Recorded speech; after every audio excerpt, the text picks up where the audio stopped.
myself Nikita, and today we'll going to discuss about ICD-10 Chapter 18, which is of symptoms, signs, and abnormal clinical and laboratory findings not elsewhere classified.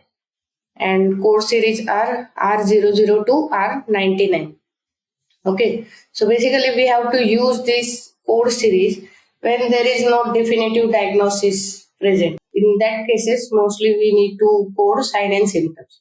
But if definitive diagnosis is there, in that case we have to code definitive diagnosis. No need to code sign and symptoms. So what are the rules and that I will see today.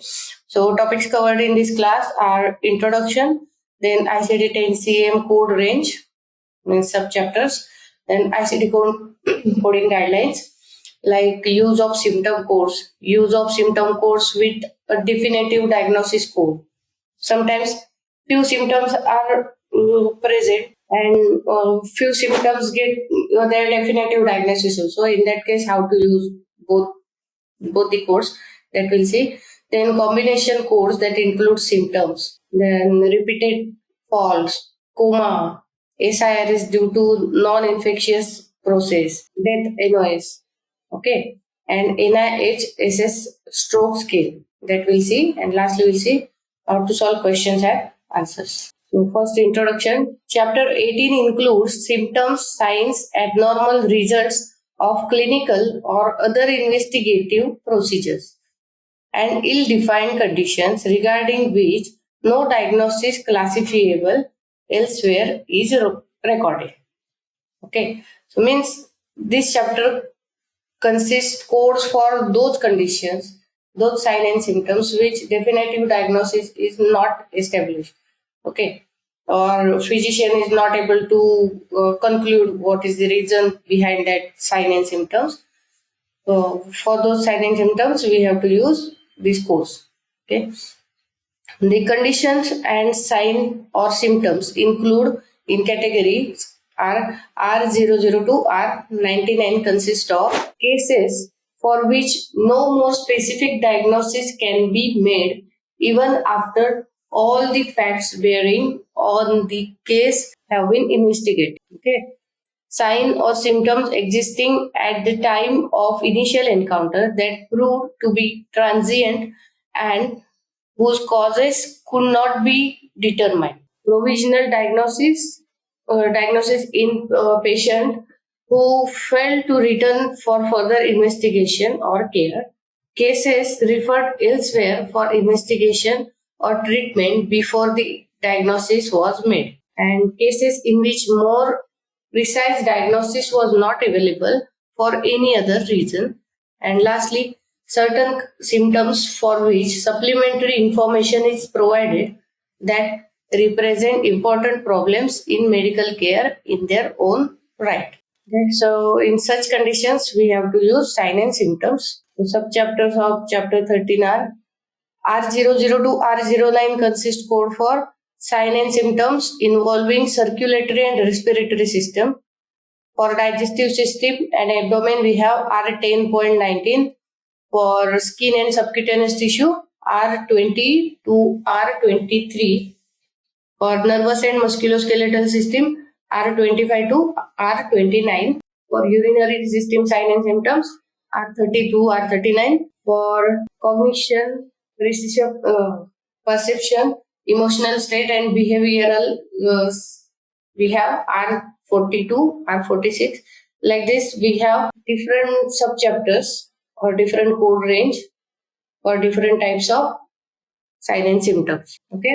So, yeah, Nikita, I have noted here it is subchapters of chapter 18 or 13. The slide is showing 13. See, 18 is it? Yeah. I'll check later. Yeah, that's fine.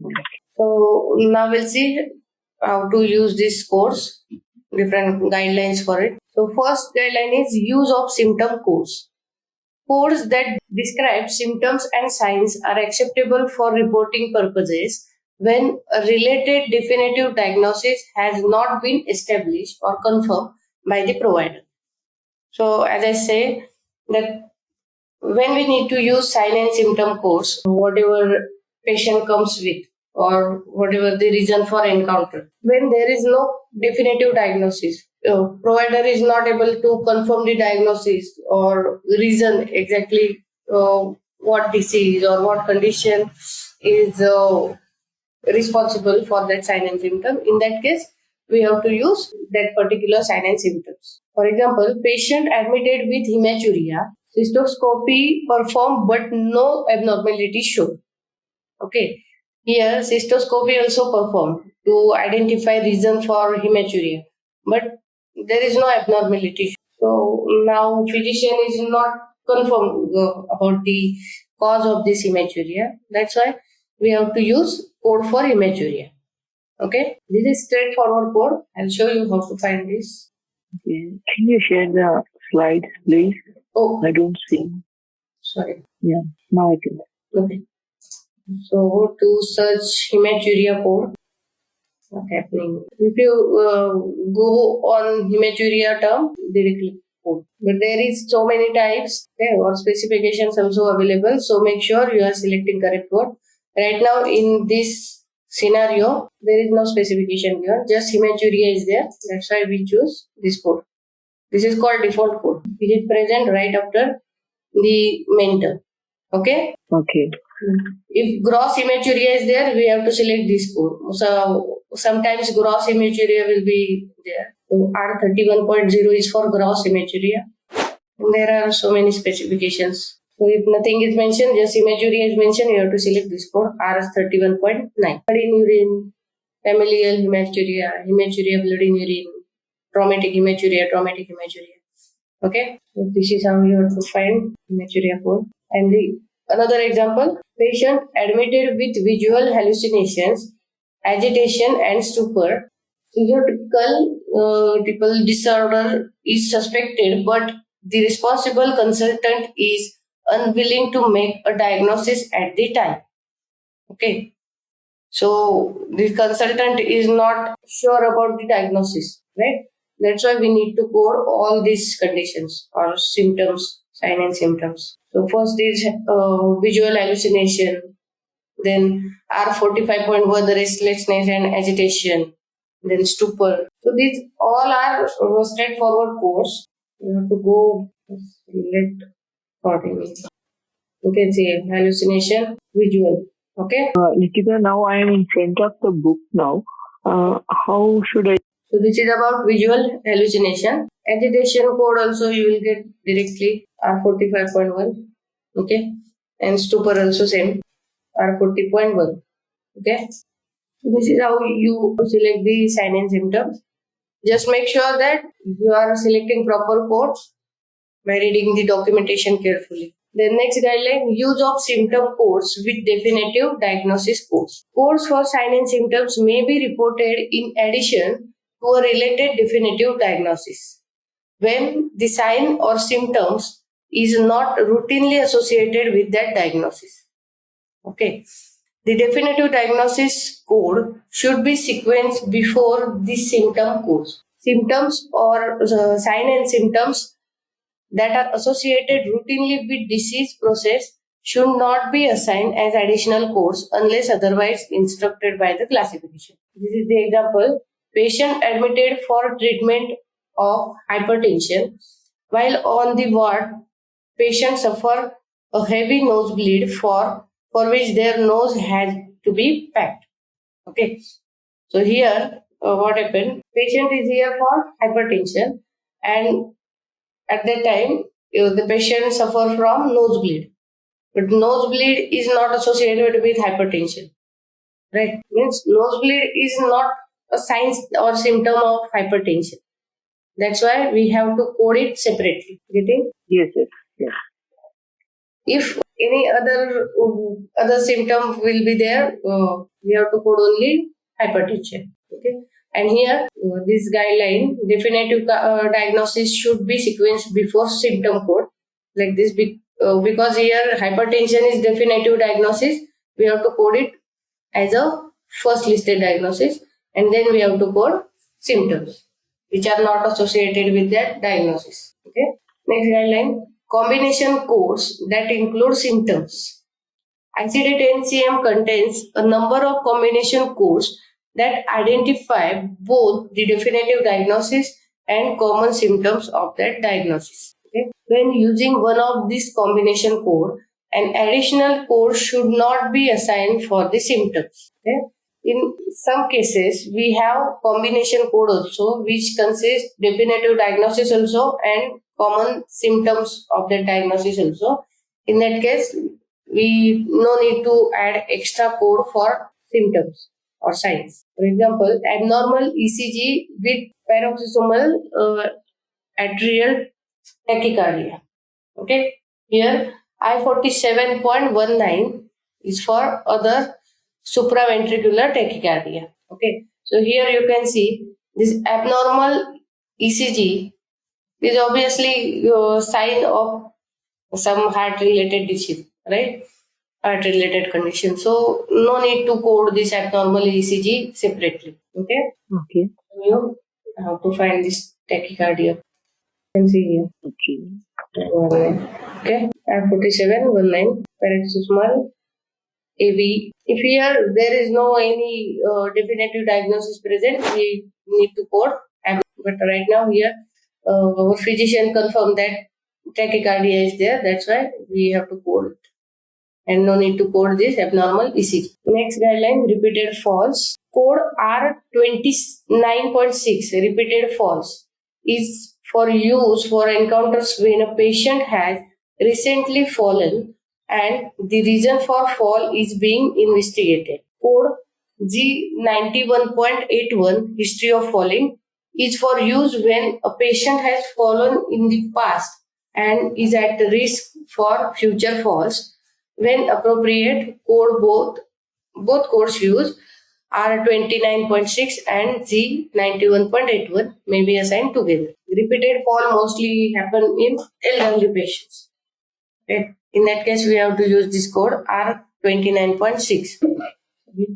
Example, geriatric and elderly fall without injury. Okay, there is no access reason for falling, but that patient fall and no injury happen. In that case, we have to use R29.6.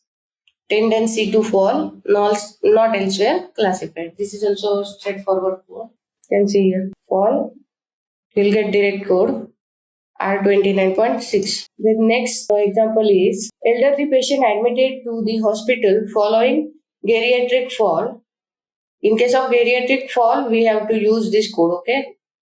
Not related to traumatic fall. For traumatic fall, we have separate code that we learn about that code in previous sessions. Geriatric fall at home sustaining laceration of eyelid, which is sutured.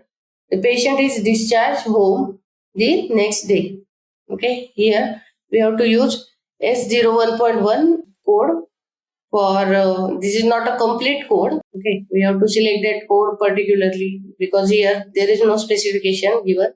As just I am giving you example, this is not a complete code. S01.1, open wound of eyelid and periocular area for this laceration, and W19.0, unspecified fall at home. Okay, and as this is geriatric fall, we have to use R29.6, tendency to fall, not elsewhere classified. Okay, we use R29.6 just because we mentioned geriatric fall. Getting it? Yes. Right. If that is not mentioned and this patient is not elderly patient, in that case we have to use, no need to use this code R29.6. Next, coma. Code R40.20, unspecified coma, may be assigned in conjunction with codes for any medical condition. Okay. Do not report codes for unspecified coma, individual or total Glasgow coma scale scores for a patient with a medically induced coma or a sedated patient. Okay. We have to use R40.20 code for unspecified coma. Okay. The coma scale codes R40.21 to R40.24 can be used in conjunction with traumatic brain injury codes. These codes are primarily for use by trauma registries but they may be used in any settings where this information is collected. The coma scale code should be sequenced after diagnosis code. Okay, we can use this coma scale codes, which is R40.21 to R40.24 in conjunction with traumatic brain injury also. Okay, these codes, one from each subcategory, are needed to complete the scale. The 7th character indicates when the scale was recorded. The 7 characters should match for all these codes. See what is the 7 character in next slide. Okay. At the minimum, report the initial score documented on presentation at your facility. This may be a score from emergency medical technician EMT or in the emergency department. If desired, a facility may choose to capture multiple coma scale scores.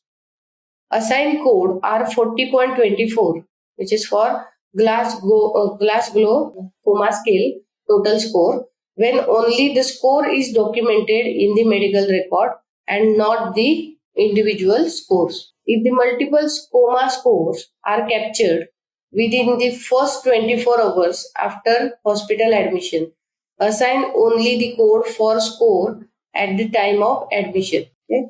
ICD-10 codes not classified coma scale that are reported after admission but less than 24 hours later.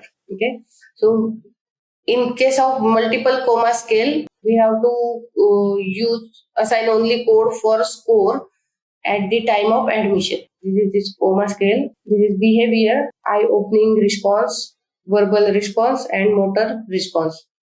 Responses are like eye-opening response. 4 is for spontaneously, 3 is for to speech, 2 to pen, and 1 to no response. Okay. In case of verbal response, 5 oriented to time, person, and place. Then confused, inappropriate words, incomprehensible sounds, and no response.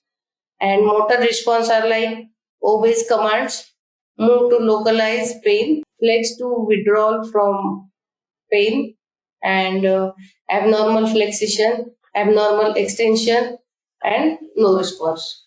So mostly one represent no response. Just a minute. I'll show you this coma codes. If you search for coma, okay, you will get this default code R40.21, 20, and we have different specification. This you don't need to calculate anything. Your physician will give you. You just have to select the proper code. Okay. If they give you Glasgow coma scale total score from this category, okay. Otherwise, we have. Will they give the score? Yes. Will they give the scale? These are the scales, coma scale. Okay. No need to remember anything. You have. Okay. Okay. This is just for reference. You just have to read your report or question carefully and select. You can see here the last letter, with motor response none. The last letter is 1. Right? Abnormal response. Different responses are there. Score is also there. Opening of eyes, never opening. Last letter is 1. Last digit. Again, in case of verbal response also, in case of none response, last is 1. Okay. So we have so many specification here. Select your code accordingly, according to your report and documentation. So next, SIRS due to non-infectious process. SIRS means the systemic inflammatory response syndrome. So this is important full form. Systemic inflammatory response syndrome. Make it straightforward question on it. Systemic inflammatory response syndrome, SIRS, can develop as a result of certain non-infectious disease processes such as trauma, malignant neoplasm, or pancreatitis. Okay, when SIRS is documented with a non-infectious condition and no subsequent infection is documented, the code from underlying condition such as an injury should be assigned, followed by code R65.10.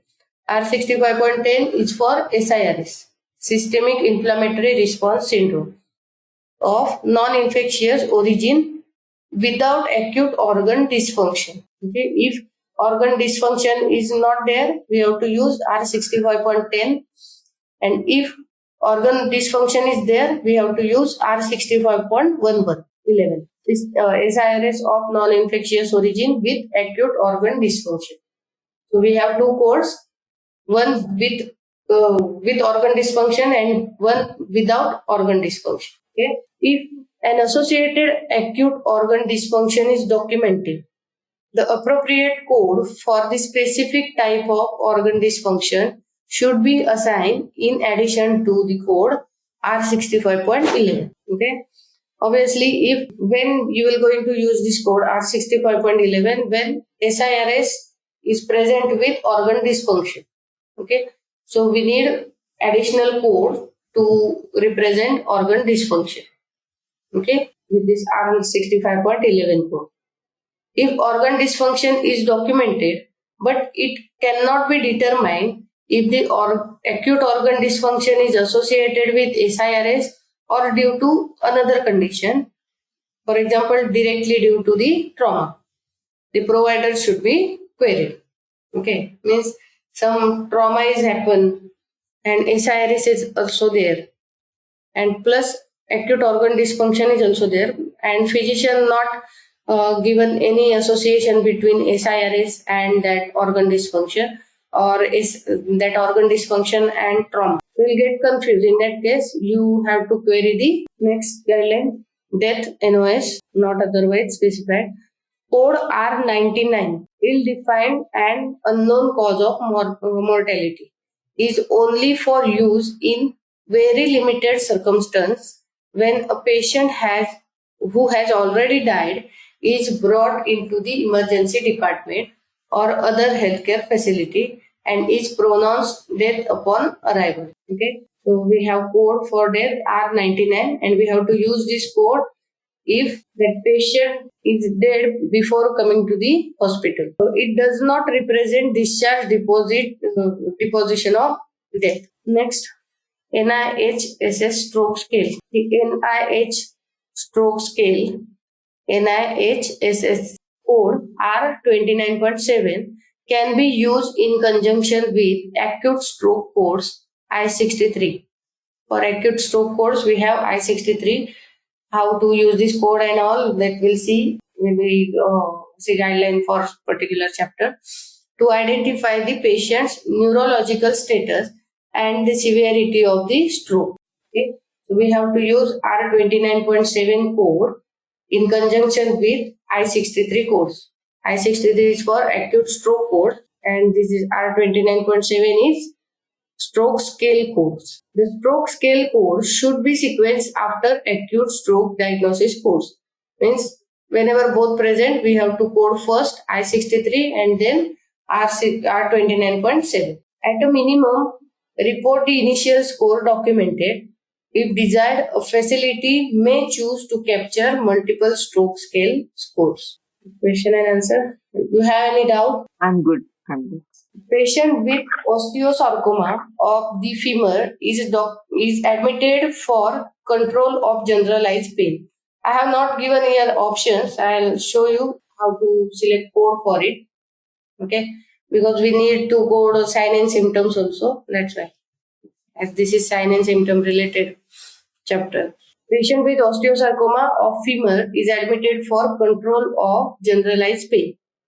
So here, first we need to code osteosarcoma of femur. But because of osteosarcoma, generalized pain cannot be happen, right? It cannot not cause generalized pain. Pain in femur, if it is there, no need to code it. But here, in this case, generalized pain is there. That's why we have to use R52, generalized pain code, additionally. To show you osteosarcoma of femur. If you go here, osteosarcoma, okay, it says to see neoplasm bone malignant. Okay, so we have to go like this, and if you click here, you have to they ask us to see table of neoplasm. So here is the table of neoplasm. Okay, we have to see here or we need femur. Okay, malignant primary. Which femur is affected, that is not mentioned here. So we have to select unspecified code. C40 point. Yeah, this is our code. C40.20, and as generalized pain cannot cause because of this malignant neoplasm of bone, we have to code it separately. If you go by pain, again we have to go in normal. If you have to search code for neoplasm, you have to go on table of neoplasm and search for the codes. How to use this, all these things that I'll show you in further sessions. Okay, so now we need code for generalized pain. We have to select, go on pain term. This is direct code R52. You can see here we have so many specifications. If abdominal pain is there, we have so many options. Okay. In case of abdomen only, you can see how many pains are there. Colic pain, generalized pain, with generalized pain with acute abdomen pain, lower abdominal pain. Again, we have quadrant-wise abdominal pain. Okay. So whenever abdominal pain is there, you have to see that exactly which quadrant pain is there. Okay. You have to search for specification in your documentation. Upper abdominal pain is, we have separate codes. Okay. Make sure that you are selecting correct code according to specification. In case of chest pain also, you can see so many codes are there. Chest wall pain is different. Ischemic chest pain, atypical chest pain, anterior wall chest pain. If you didn't find anything, you can select this default. Okay, or just they mention chest pain is there, you have to select this code. If they just said abdominal pain is there, you have to select R10.9. Okay, like that. But right now here we have generalized pain, so we need to select this code. So it is generalized 10.84. What? For generalized, we have another code to use. Yeah, that I am showing. Generalized NOS are same code is there, which is default code. You can see here for acute pain also same code. For if just pain is there, you have to use, and if generalized pain is there, you have to use same code. Okay, clear? Yes.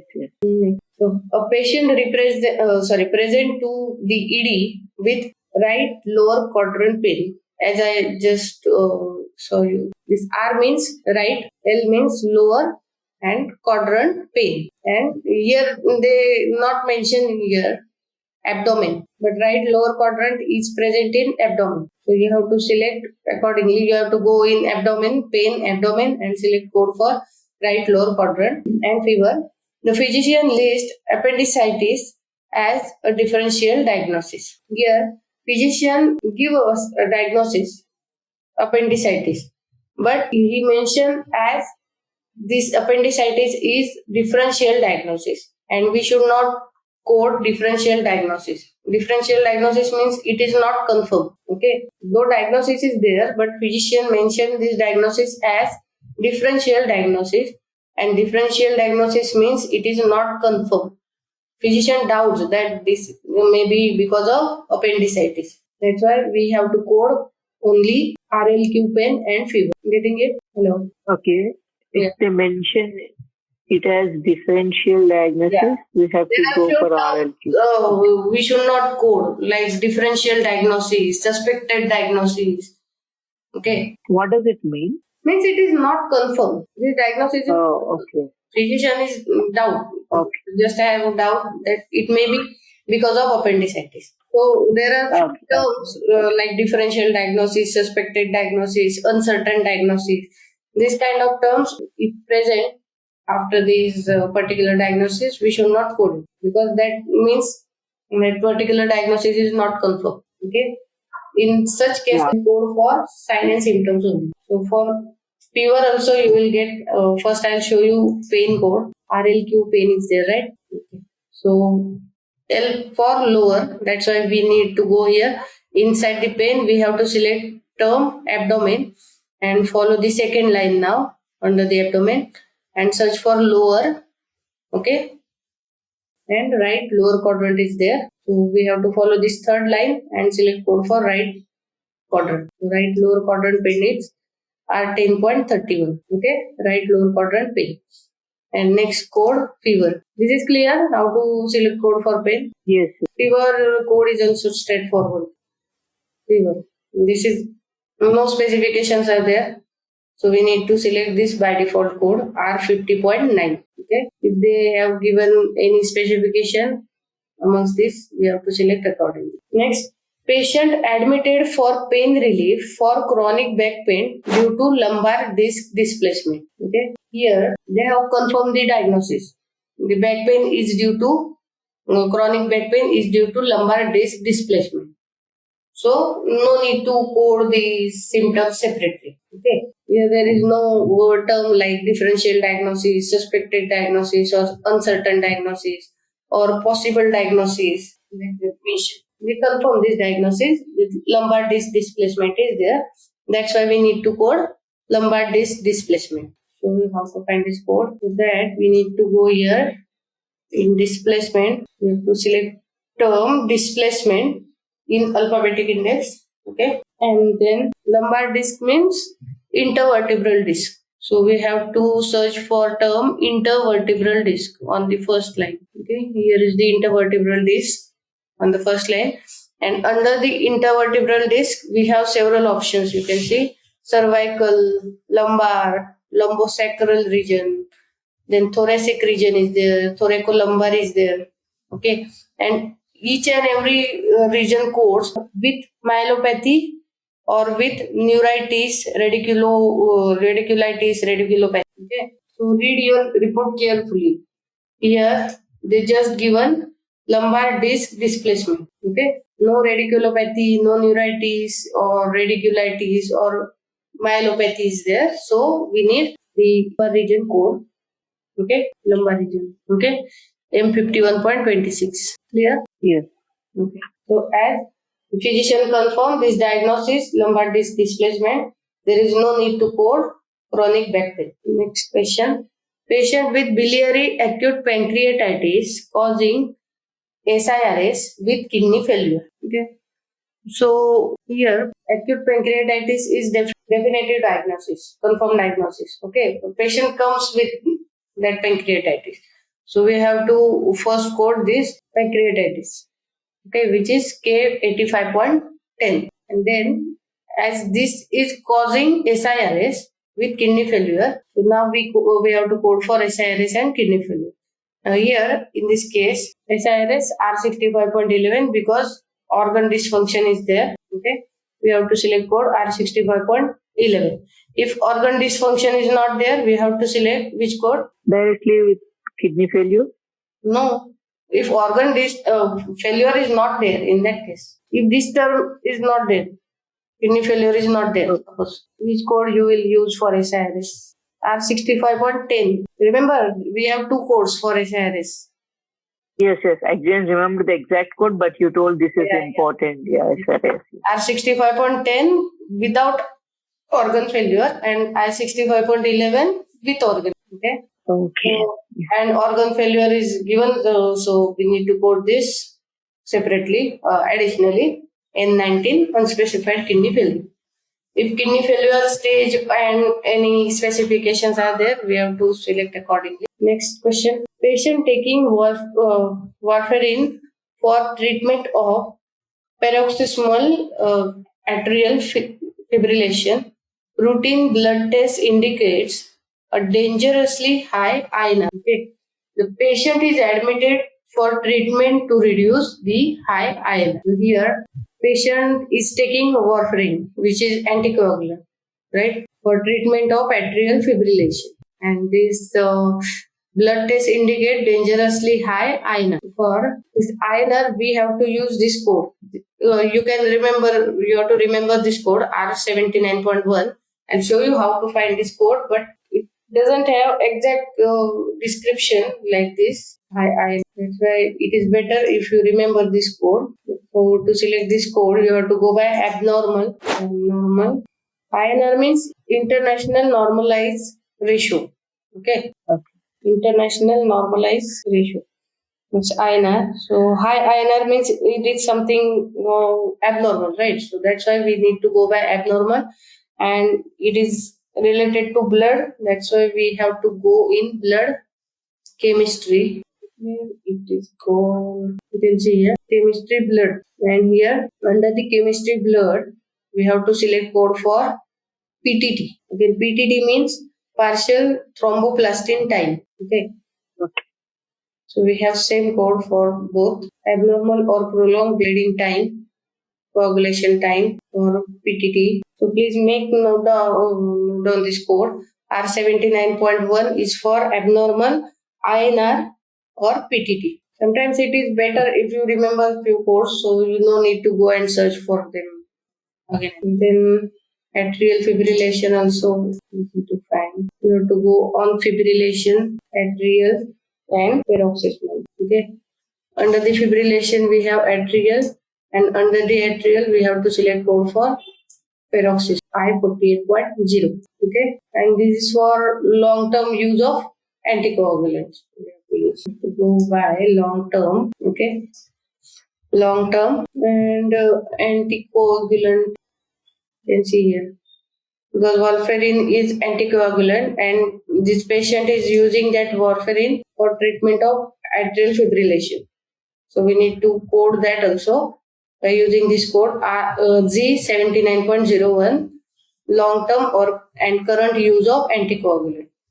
And to find out this code, we have to go on the term long term current drug therapy. Okay. Note down the steps and try to find this code. In alphabetic index, you have to go and search long term.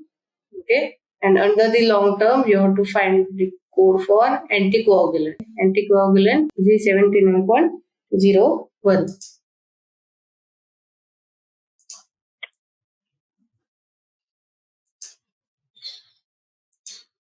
So that's it. This is all about chapter 18. Okay. Thank you for your attention. Bye. Take care.